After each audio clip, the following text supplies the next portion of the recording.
अस्सलामुअलैकुम दोस्तों, एक बार फिर से आपका खैर मकदम है हमारी यूट्यूब चैनल AIM की आवाज़ में। मैं आसिफ आपकी खिदमत में एक बार फिर से। दोस्तों, महाराष्ट्र के चुनाव करीब हैं और महाराष्ट्र के चुनाव में MIM ने अकबरुद्दीन ओवैसी साहब को उतार दिया है।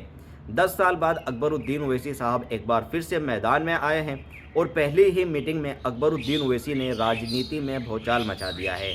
विपक्षी जो पार्टियां हैं उनमें की नींद उड़नी शुरू हो चुकी है। जो सेकुलरिज्म का चोला ओढ़ कर मुसलमानों के बीच जाती है और मुसलमानों को ठगने का काम करती है, उन लोगों की नींद उड़ाने के लिए अकबरुद्दीन ओवैसी साहब आ चुके हैं। अकबरुद्दीन ओवैसी साहब की पहली मीटिंग हुई और पहली मीटिंग में उन्होंने जो सेकुलरिज्म का चोला पहनकर मुसलमानों के बीच में जाते हैं उनकी धूल उतार दी है। कांग्रेस, NCP और शिवसेना उद्धव ठाकरे वाली सभी के ऊपर अकबरुद्दीन ओवैसी साहब बोलते नजर आ रहे हैं। आपको पता होगा कि कांग्रेस सेकुलरिज्म का चोला ओढ़ती है, इसके साथ ही NCP भी सेकुलरिज्म का चोला ओढ़ती है। हिंदुत्व पर राजनीति करने वाली शिवसेना के ऊपर अकबरुद्दीन ओवैसी बोलते नजर आ रहे हैं। अकबरुद्दीन ओवैसी साहब ने इनके गठबंधन को एक फर्जी गठबंधन बोला और उसमें उन्होंने सवाल भी किए हैं। उद्धव ठाकरे से ये पूछा कि आपने अपने हिंदुत्व की आइडियोलॉजी कांग्रेस और NCP को समझा दी है, उनको सिखा दी है। और कांग्रेस और NCP से ये पूछा कि अगर आप पार्टी में उद्धव ठाकरे के साथ गठबंधन में हैं तो क्या आपने सेकुलरिज्म का चोला जो आपने ओढ़ रखा था वो उद्धव ठाकरे को पहना दिया है क्या। अकबरुद्दीन ओवैसी साहब की ये स्पीच सबसे ज़्यादा वायरल हो रही है और इस स्पीच के बाद जो सेकुलरिज्म का चोला पहनकर महागठबंधन मुसलमानों को ठगने महाराष्ट्र में जा रहा है उसकी धूल अकबरुद्दीन ओवैसी साहब उतारते नजर आ रहे हैं। मैं अकबरुद्दीन ओवैसी साहब की आपको वो पूरी स्पीच सुना देता हूँ। अकबरुद्दीन ओवैसी उसमें क्या बोल रहे हैं, वीडियो देखें। खुदारा समझो, आज इंतखाबात का वक्त है। इंतखाबी मैदान में कई जमातें, हजारों जमातें मैं कहूंगा, और शायद मैं गलत ना हूं तो विड्रॉल के बाद करीब 4000 से जायद उम्मीदवार अपनी किस्मत आजमा रहे हैं। 4000 से जायद बेशुमार जमातें। 10 साल पहले बीजेपी थी, शिवसेना थी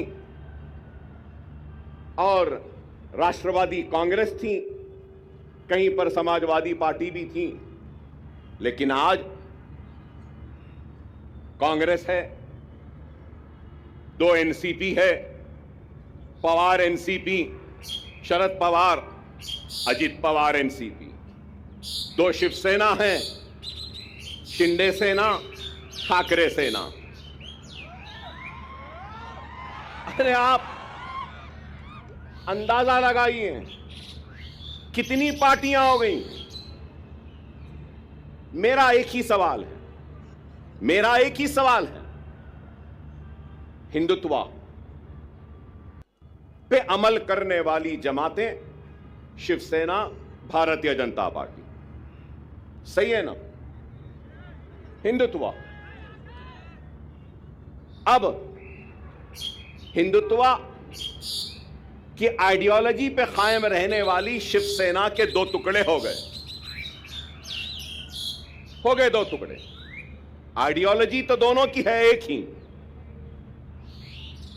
अब सवाल यह है कि कांग्रेस ने उद्धव ठाकरे से इत्तेहाद किया, पवार ने उद्धव ठाकरे से इत्तेहाद किया और एक 3 पार्टियों का एक गुट बना। तो मैं यह पूछना चाहता हूं, उद्धव ठाकरे जी, क्या आप हिंदुत्व का सबक राहुल और प्रियंका गांधी को पढ़ाने में कामयाब हो गए या नहीं हुए? मेरा सवाल है, राहुल व प्रियंका, क्या आप कांग्रेस के सेकुलरिज्म का सबक पढ़ाने में उद्धव ठाकरे को कामयाब हुए या नहीं हुए? फिर मेरा सवाल है, शरद पवार साहब, क्या आप सेकुलरिज्म का या आपकी जो भी आइडियोलॉजी है उसका सबक उद्धव ठाकरे और उस सेना को पढ़ाने में कामयाब हुए या उद्धव ठाकरे हिंदुत्व का सबक पढ़ाने में आपको कामयाब हुए? यह मेरा सवाल है।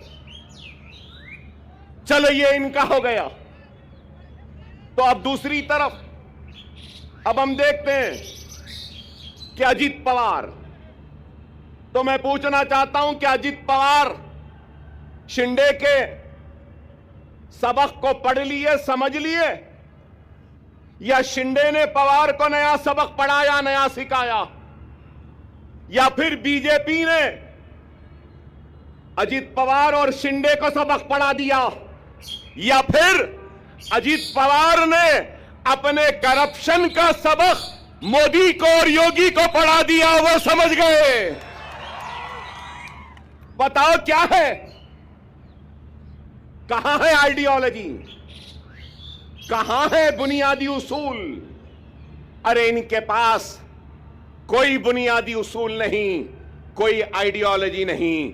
अगर कुछ चाहिए तो इनको इख्तिदार चाहिए, इनको गद्दी चाहिए, इनको तख्त चाहिए। लेकिन हम क्या समझते हैं? जो लोग ये समझ रहे हैं कि मजलिस इत्तेहादुल मुस्लिमीन वो इम्तियाज जलील औरंगाबाद से नाकाम हो गए और वो कामयाब हो गए, तो उन अहमकों को, उन नादानों को, उन नासमझों को ये कहना चाहता हूं, मजलिस इत्तेहादुल मुस्लिमीन वो है जो दिलों को फतेह करती है। हकीकी फातेह वो नहीं